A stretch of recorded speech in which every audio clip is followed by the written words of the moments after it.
Jenengan nak sujud nikmati matur nuwun Gusti jenengan nekdir kula sujud sehingga saya sah sebagai hamba jenengan. Kowe nek mati nek mati wae. Gusti kula wangsul teng jenengan zaman teng donya ya sing ngurusi jenengan, mengki setelah mati ya sing ngurusi jenengan. Zaman saya hidup ya enggak tahu cara ngurusi diri saya sendiri. Ketika saya hidup juga kita tidak pernah tahu bagaimana jantung bekerja, paru-paru bekerja, yang ngelola roh ya enggak tahu. Zaman kita hidup yang jenengan kelola, setelah mati yang jenengan kelola. Sama saja Gusti jenenge inna sholati wa nusuki wa mahyaya wa mamati lillahi rabbil alamin. Itu bagus. Terus mati anak-anak eling ya nangis, bojomu ya sing nangis sak kadare ya sudah selesai. Nak kowe tangisan Cina nak disiksa mungkar nakir, tapi nak kowe wong soleh tenan wali kan ketemu mungkar nakir damai, pengalaman baru. Terus dites mungkar nakir lulus kumplot. Wah kan keren loh. Mlebu swarga diame napa? Lah sing jenis iki mbok tahlili ya kena ora ya kena aman. Paham ya? Ojo malah debat tahlil hukumnya piye. Ya tahlil kalimat thayyibah hukumnya ya apik. Mana pitung dina tradisi Buddha ya pitung dinane tradisi Buddha kalimat tetap kalimat thayyibah. Tapi misalnya ana sing ra gelem tahlil ya ora apa-apa, sing penting tetep nglafadzno kalimat cuma ra seneng dinane 7. Ya gawe 8. Nah, misalnya gedeng 7 ya gawe 8 kan gampang. Nah gedeng 7, gedeng 8 ya gawe 1, sementing ora anti kalimat thayyibah, mau anti modele. Ya enggak apa-apa, kowe kudu cocok enggak cocok biasa. Ini ilmu semuanya bebas. Ilmu itu wilayah pangeran. Artinya wilayah pangeran, nanti yang uji itu kamu pangeran. Ngapain debat kamu sekarang? Kita sering kritik Wahabi, kita juga sering dikritik Wahabi, biasa saja. Saya sering ketemu ulama Wahabi, saling menghormati nggak apa-apa. Meskipun saling kritik, ya gejol-gejolkan ya biasa, nggak masalah. Orang alim mulai dulu kritik-kritikan biasa. Imam Syafi'i sama gurunya sering gejol-gejolkan. Pas atas nama orang alim ya gejol-gejolkan. Dulu itu Mbah Hasyim Asy'ari sering gejol-gejolkan sama Ki Fakih Mas Kumambang, sama-sama orang alim, ya murid sama guru. Karena ilmu itu memang apa ya? Kayak iya kayak enggak. Nah, yang ilmu absolut pasti sepakat. Misalnya tadi, apa kalimat thayyibah itu selalu baik? Pasti selalu baik. Ya sudah. Nah, nanti cara kaifiyah melafatkan itu orang yang bisa berdebat. Baiknya dilafatkan kapan ya? Ya baik terus. Tapi selalu ada pantangan. Misalnya di kamar mandi, saat jima misalnya. Itu kan pantangan-pantangan secara etika, no? Pantangan-pantangan apa? Tapi kalau ilmu sebagai ilmu itu biasa dulu. Ulama-ulama berbeda itu. Kalau gejol-gejolkan ya ulama dulu itu lucu. Misalnya sampai tak beda, andai kan kamu jadi kiai. Kira rasa jadi kiai. Baik mana anak-anak kecil di waro kamar wong tua apa dipisahkan. Andai kan kamu punya pondok, milih mana? Anak kecil disamakan kangkang besar apa dipisah? Mau jawab, milih di warno apa dipisah? Dipisah. Nah, gue dipisah. Lu akeh sing dipisah. Ada yang bilang di warno. Kalau di warno itu memang kalau dipisah itu resikonya sing kecil mentali cilik terus mergo ora ono sing didik sing tua. Nah di warno kadang sing cilik sing tua kan suaya rabi men bakas rabi, cilik katut bakas rabi bahaya. Utawa sebalike sing cilik melok main game, sing tua melok main game mergo katut cah cilik. Lha iku jenenge istihad, sama-sama apa? Sama-sama apa? Mungkin. Sehingga dulu itu pernah ada wali itu karena sholat jamaah itu di sof akhir. Yang sof awal wali karena sering sof awal. Yang sof akhir ya ada yang jadi wali. Yang sof awal nggak terima. Kenapa kamu jadi wali padahal kalau sholat di sof akhir? Jawabnya saya itu malu sama Allah. Kok kepedean betul kok di depan. Tapi gak jadi rule. Ini mau cerita ya. Cek pede nih. Enggak ngarep.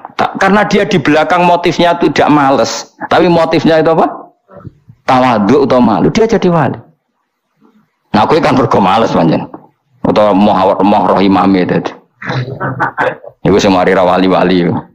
Sing kok ngarep kadang ambisi ngimami padha dene malah repot meneh. Jadi dulu ilmu itu biasa. Orang Maliki itu nak gojlok orang Hanafi itu yang entek ngame. Orang Hanafi kalau gojlok Imam Malik itu yang entek ngame. Ya biasa dulu itu ilmu.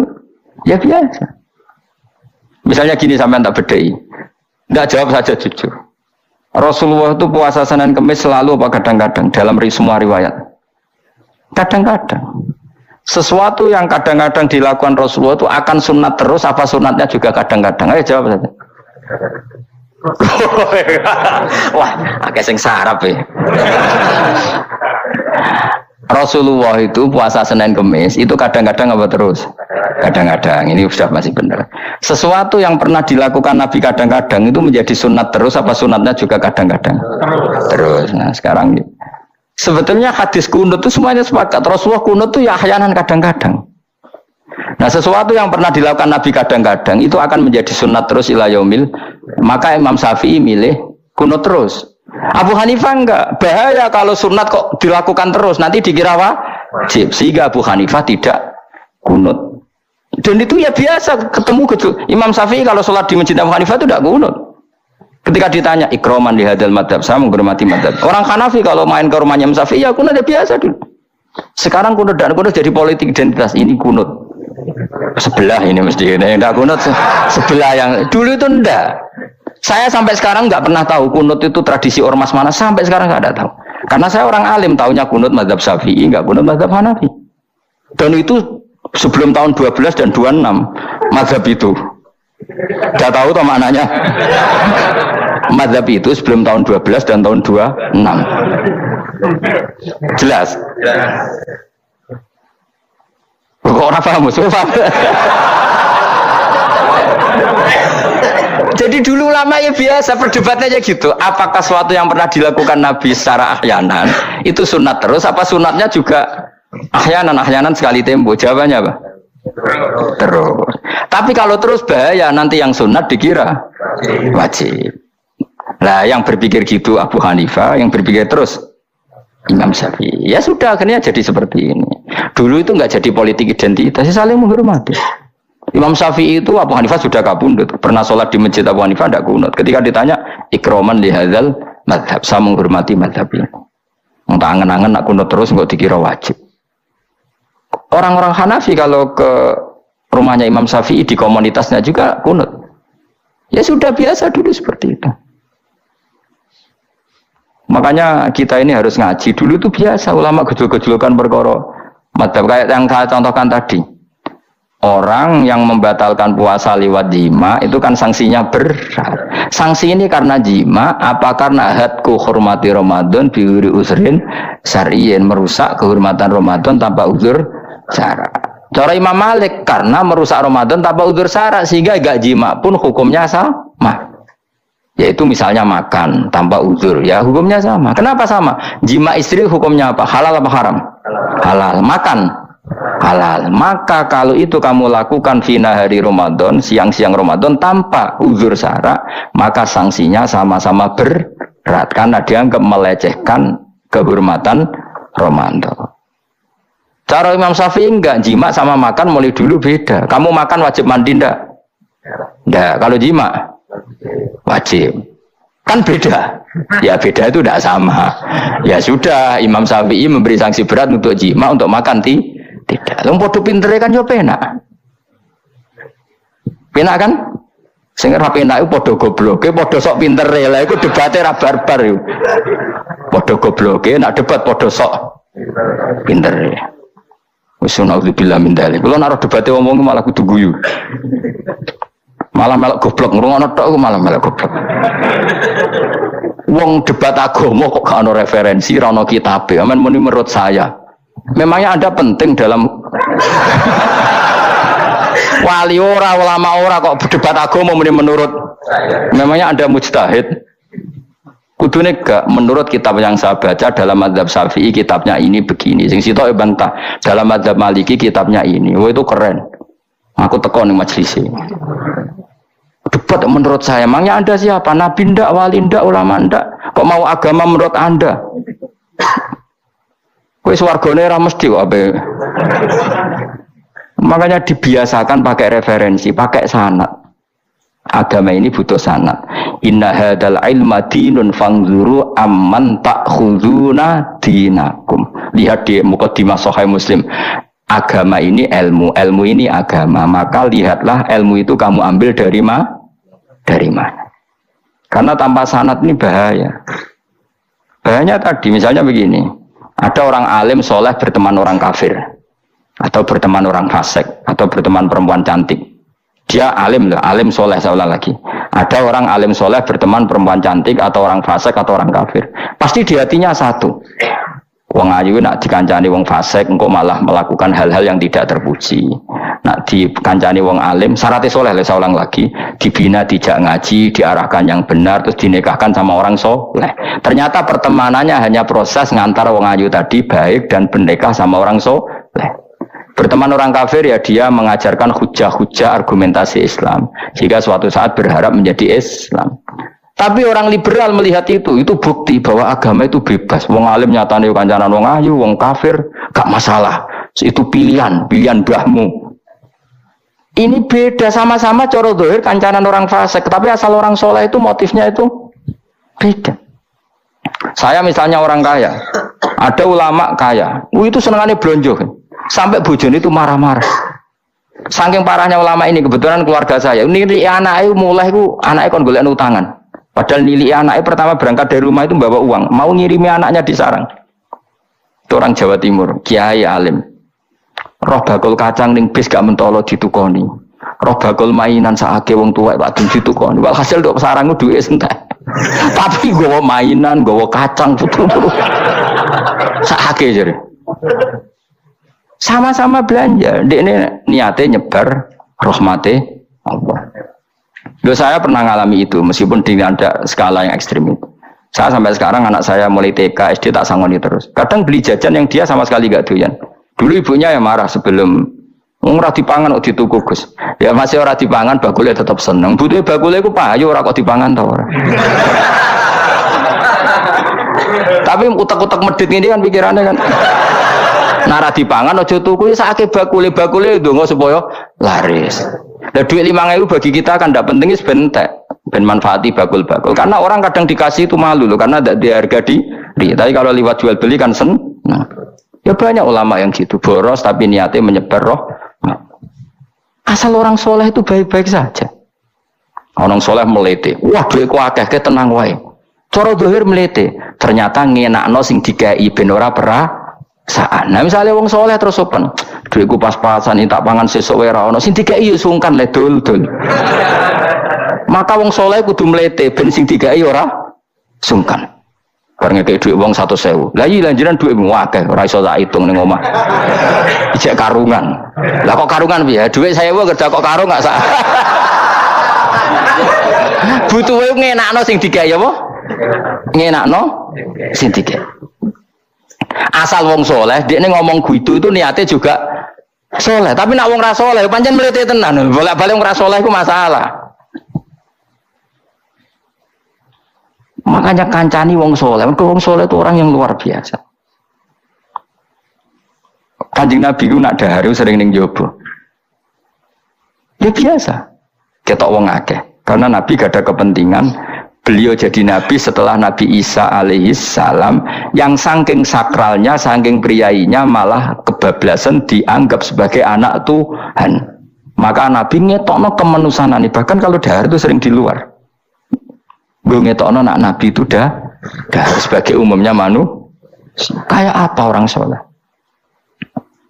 Lho kalau nate berusaha khusyuk itu menang. Malah ngipi gue welek. Mergo aku ora meneng wibawa, nak meneng malah buyute wibawa. Akhire wong rawani takok agama. Nak ana ora takok agama terus takok wong liya, takok rugi malah ra karu-karuan. Tapi baru kayak aku sering guyon gejlokan orang berani tanya. Baru kayak berani tanya, ilmu dikembalikan pada ahlinya. Jadi wong soleh ku ngomong terus yo barokah, saenak yo barokah, asal dekne soleh alim barokah terus. Tapi nak wong ra soleh goblok e mbok meneng ben wibawa. Nah ibadah anggap wali terus wakai sing sowan innalillahi wa inna ilaihi raji'un. Aneh-aneh wae. Modus iki ngene wae. Lho iya, kaya kasus di Probolinggo andekan wong ra jubahan niku ora ono sing percaya. Dia dipercaya karena modus apa? Kesalehan. Umpama dekne nganggo kathok seprapat terus papoh ning pasar, ayo aku bisa gadakan uang, percaya ta ora? Baru kayak jubahan. Ibu-ibu soleh. Maka sarana kesalehan ini kalau di mata orang nggak soleh, di tangan orang nggak soleh itu bah. Makanya kata ulama, kata Imam Haroman, kena alim, murid pun biasa wae. Aja sampai kue terlalu khusyuk terus nak ngomong dindel, padahal keliru ngomongmu itu. Mergo anti ilmu. Bener kok sampean ini bener. Orang alim sepeda motor ya sampai dang-dang sampai rokokan itu bener. Gak ada bebo khusuk malah bahaya. Dikira ahlul ilmi jebule geloyor napa. Mulane kan apa melete tak anggap pinter ini. Menutupi apa. Wis pokoke terusno dhewe. Jadi itu ada aturannya. Pokoknya yang penting itu soleh alim. Makanya saya berkali-kali cerita. Saya punya sanad sampai Sufyan bin Uyainah, itu termasuk gurunya Imam Syafi'i. Ya, gurunya Imam Syafi'i itu yang paling masyhur itu Muslim bin Khalid Az-Zanji ketika kecil. Beliau diajari sufi oleh Sufyan bin Uyainah. Kemudian ngaji hadis sama Imam Malik. Cuma di Indonesia yang terkenal beliau hanya muridnya siapa? Imam Malik. Sebenarnya dia ngaji lama itu malah sama Sufyan bin Uyainah. Sufyan bin Uyainah ini yang punya riwayat bahwa Nabi Isa dan Nabi Yahya pernah bertemu. Ketika bertemu di satu kampung, sing Nabi Isa tanya, "Aina sirarun nas?" Lalu rumahnya orang-orang fasik di mana? Sing Nabi Yahya selalu tanya, "Aina khiyarun nas?" Lalu rumahnya orang-orang baik di mana? Ini sama-sama Nabi dan sama-sama muda. Kita tahu Nabi Isa juga wa atainaul hukma napa? Sobiyah. Nabi Yahya ya Yahya khudil kitab bi quwwah wa atainaul hukma sobiyah. Nabi Yahya juga mulai cilik alim, Nabi Isa juga mulai cilik alim, wa yukallimun nasa fil mahdi wa kahla. Ini sama-sama orang alim mulai kecil, hanya dua itu, Yahya dan siapa? Isa. Itu sezaman. Saya ulang lagi, sezaman. Sama-sama anaknya orang keren. Yahya bin Zakaria, anaknya Nabi. Isa bin Maryam adalah wali besar nasabnya. Akhirnya Nabi Isa yang mulai tanya, "Limada tas'al aina khiyarun nas?" Kenapa kamu tanya rumahnya orang-orang baik di mana? Kata Nabi Yahya, kumpul orang soleh itu enak, nyaman. Ya kan nyaman kan kumpul orang soleh, tidak ada narkoba, tidak ada kegaduhan, tidak ada berisik. Terus gantian Nabi Yahya tanya, "Lima datas al aina sirarunas?" Lalu kenapa Anda tanya di mana rumahnya orang-orang buruk? Terus kata Nabi Isa, "Anan Nabi, saya ini Nabi, biman zilatit tabib, ibarat dokter udawil marto, maka saya mengobati yang sakit." Kalau Anda seorang dokter, nyari sampling penyakit, nyari di endemik daerah penyakit apa daerah sehat? Penyakit. Ya tapi kalau kamu takut ketularan, nyari daerah sehat apa daerah berpenyakit? Itu sama-sama madhab dalam ilmu. Dulu itu ya biasa, perbedaan seperti itu biasa saja. Karena semuanya karena ilmu. Sekarang enggak, kubu sebelah yang ngotot, kubu sebelah ya dalile pokoknya. Mana ada ilmu dalile pokoknya? Pokoknya kunut itu gini, kalau enggak kunut gini. Memangnya Imam Syafi'i lahir tahun berapa? Kunut tidak kunut itu ada sebelum tahun 12 dan tahun 26. Gue eleng-eleng. Nah di vulgar roh jadi vulgar. Nah iku apa banget. Maka orang-orang alim tahunya ya kunut dan tidak kunut itu al-khilaf baina madzhabi Syafi'i wa madzhabi Abi Hanifah. Sekarang tahu-tahu di zaman akhir jadi politik identitas. Kayak misalnya begini, tak contohkan lagi perdebatan. Pakai peci putih. Gus Naji itu putranya Mbah Mun meyakini pakai peci putih sunat sehingga santrinya pakai peci putih. Mbah saya Kiai Hamid Pasuruan juga pakai peci putih. Santri Sidogiri semuanya pakai peci putih karena putih itu sunat, ya sudah pakai peci putih. Tapi kalau Mbah Mun itu santrinya nggak boleh pakai peci putih, haram kata beliau. Kata beliau, "Jong kaji nih wong desa-desa nganti adol Tegal, adol sawah. Mbok saingi ketuli 5.000 kata beliau. Nglarakno atine wong dosa apa haram? Dosa, Mbah. Lah ya iku dosa, mulane haram. Sehingga takanya akan santri sarang semua. Enggak ada santrinya Mbah Mun pakai peci putih, kecuali yang sudah kaji. Karena pikiran beliau itu menyakiti orang katanya. Karena kaji ini adol Tegal disaingi 5.000. Tapi Mbah Mun sebagai orang alim yang membiarkan pondoknya Gus Naji pakai peci putih. Mbah Naji juga membiarkan ketika pondoknya Mbah Mun pakai hitam. Makanya saya keterusan peci hitam. Saya itu sudah kaji, tapi karena saya mulai dulu nggak pernah pakai peci putih terus keterusan sampai sekarang. Tapi suatu saat aku juga nganggukan kan, entah kapan suatu saat. Jadi aku soal Nabi keturunan iri, keterusan diharamno terus kebablasan ini. Itu logika istihad. Sama misalnya khasnya ulama itu pakai jubah, pakai apa? Ya sudah itu khasnya ulama. Terus kayak misalnya neng parkiran macak ngono, alasannya anut ulama. Kira-kira menyinggung orang apa ndak kira-kira? Kue kelakuan cek ra karuan jubah sunah Rasul terus kene parang tritis delok wong macem-macem. Cobaan, kacau gak? Elek-elekin nasab apa enggak? Boy orang itu mikir, jadi karena ada selalu masalah ijtihadiyah. Abdullah bin Mas'ud dulu itu kalau sholat itu nggak pernah pakai baju resmi, seringnya pakai sarung tok, kadang nggak pakai baju. Ketika ditanya, kamu ashabu Rasulillah, kenapa sholat dengan cara seperti itu? Terus beliau ngendikan, wong ben roh nak standar minimal sholat seperti ini. Kalau saya sholat selalu pakai pakaian sempurna, nanti dikira itu aturan fardu dan umat menjadi berat. Sampai seperti itu ulama menjaga konstitusi bahwa yang penting dalam sholat adalah satrul aurah. Zaman itu sudah sahabat dan tabiin, karena Nabi sudah wafat itu sudah pakai pakaian lengkap. Tapi Abdul bin Mas'ud tiap sholat di masjid dia menunjukkan pakaian paling tidak lengkap. Jadi pernah beliau sholat itu hanya pakai sarung, terus diikatkan di lehernya. Ketika ditanya, dulu kita dengan Nabi pernah sholat seperti ini. Akhirnya ulama menjadi tahu nak ngono sholat paling pokok itu nutupi mabena surah war rukbah. Andai kan tidak ada cerita Abdul bin Mas'ud, mungkin dikira sholat syarat sahnya ya seperti itu. Maksudnya pakai jubah terus, pakai pakaian begitu terus. Barokahnya Abdul bin Mas'ud orang tahu standar minimal. Jadi kalau ulama itu motifnya seperti itu. Rasulullah kira-kira senang qiyamul lail apa enggak? Senang. Tapi beliau qiyamul lail di masjid hari keempat, hari kelima sudah tidak keluar ke masjid. Karena Nabi kalau selalu melakukan nanti dikira itu. Tapi kalau enggak melakukan nanti orang enggak qiyamul lail. Maka Nabi pernah melakukan ya pernah tidak. Ya sudah, itu konstitusi dalam tradisi ulama. Jelas ya? Saya sholat di pondok saya sendiri sering jadi makmum. Karena semua kiai sudah jadi imam. Nanti dikira syarat sahnya imam itu kiai. Repot. Makanya saya tunjukkan kiai juga boleh jadi makmum. Andai kan semua kiai jadi makmum, saya nanti jadi imam. Ya semua ulama mulai dulu tradisinya gitu. Karena yang dikatakan fardu kifayah itu kalau sudah ada yang melakukan, yang lain tidak usah. Biar seimbang. Sekarang enggak do geruduk kabeh. Makanya terus kacau. Coba sekarang misalnya gini, andai kan semua orang melakukan kebenaran kesunatan, yaitu misalnya semuanya ambisi itikaf di masjid, terus tidak ada orang melakukan kebenaran ngurumat yatim, ngurumat jenazah, ngurumat jalan-jalan raya, kan kacau. Mergo semuanya satu variasi kebenaran itikaf di masjid. Yatim sedang do mati, mergo do itikaf kabeh. Tapi baru kayak ono sing itikaf ning perapatan, nek ono tiba iso nulung, nek ono wong kesasar iso tako. Baru kayak wong sing itikaf ning perapatan. Sayange to bidung-bidung barang ku sayange. Sajane niat itikaf ku sah. Nawaitul iktikaf linusratit thoriq. Niat ingsun itikaf nulungi dalan ben nek ono wong butuh. Coba sekarang, orang yang kecelakaan, pertolongan emergensi, orang yang itikaf di jalan apa yang di masjid? Di jalan, barokahnya banyak, itu tim SAR gratis. Umpama do niat soleh kabeh bumine pangeran sah mbok itikaf. Mulai sesuk gak apa-apa itikaf ning perapatan.